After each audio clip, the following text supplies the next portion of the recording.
How many of you thought you would have to work while going to college?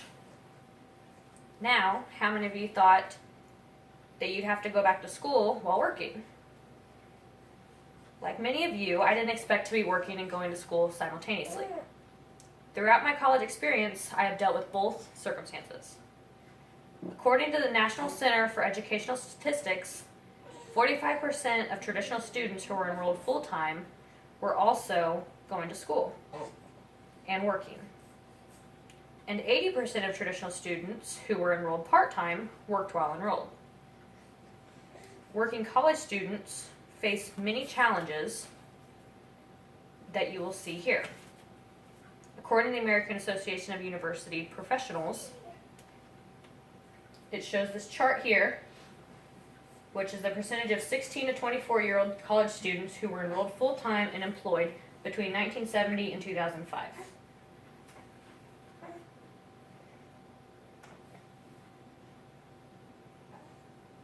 The next chart is data for percentage of 16 to 24-year-old students who were enrolled part-time and employed from 1970 to 2005.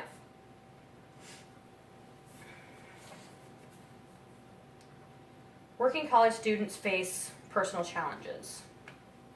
College students who have to work also face lack of sleep from staying up all night doing homework and also having a job. They also have to end up studying for tests without very much sleep. They also face having to keep up with their schoolwork while working overtime or pulling double shifts for extra money. Working college students also face trouble balancing social life with work and school life. They have to pick between friends and going out with them, or working to make more money, or going to school and working on their homework. They also have to deal with family and not being able to see them as much as they would like to because of work and school.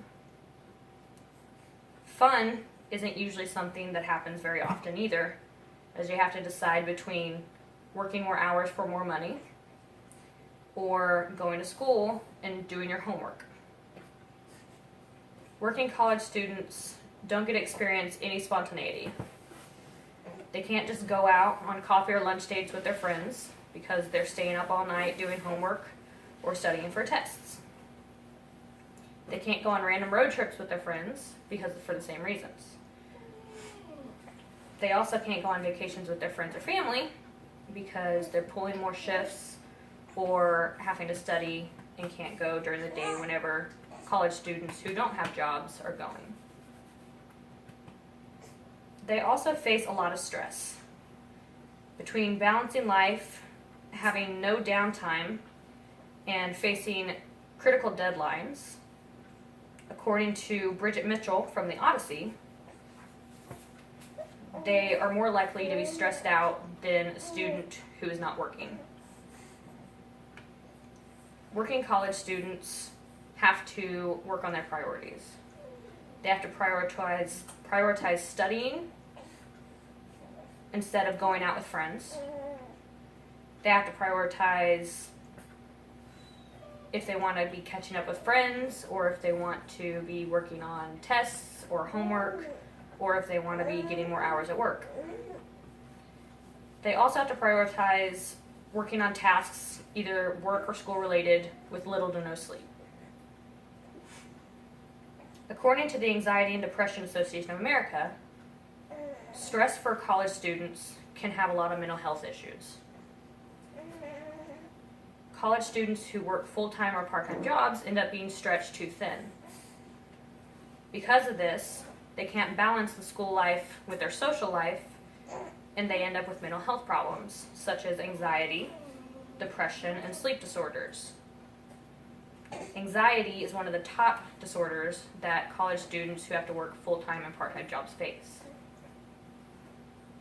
Another thing that college students face is a drop in productivity and attitude of their jobs.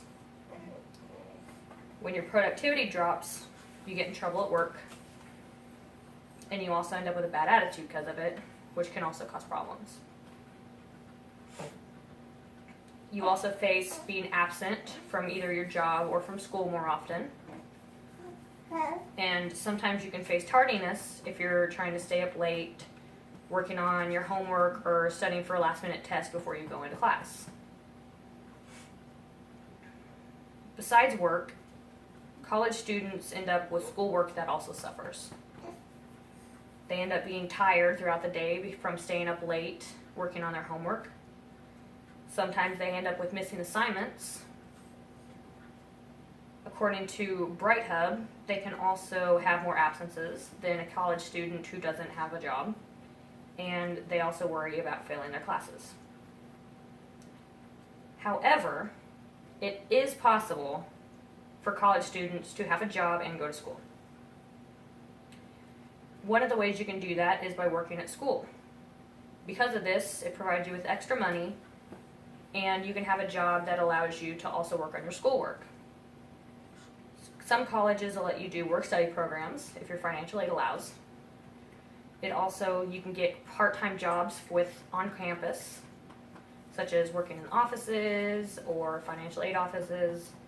You can also do tutoring, which helps out you and other students while also making you some money. Another way that students can help out and be able to work out with school and their jobs is by cutting their hours at work and making their degree last a little longer. One way you can do this is instead of working part-time and going to classes, you can work full-time and go to class part-time. Or you can go to school part-time and work part-time. You can also do online classes, which offer more flexibility for kids that are going to their jobs. According to Bright Hub, a student working part-time hours have higher GPAs than those that are working full-time jobs. A part-time hour would be 1 to 20 hours per week. That's what they recommend is the highest amount to do is 20 hours. They have a less likely chance of dropping out, and they have less stress because of less hours and being able to complete their schoolwork. So even though working as a college student can be difficult, it can also be done if you prepare properly and use the assets such as doing work study or tutoring or just cutting your work hours and doing school full-time and working part-time. And that's it. Yay!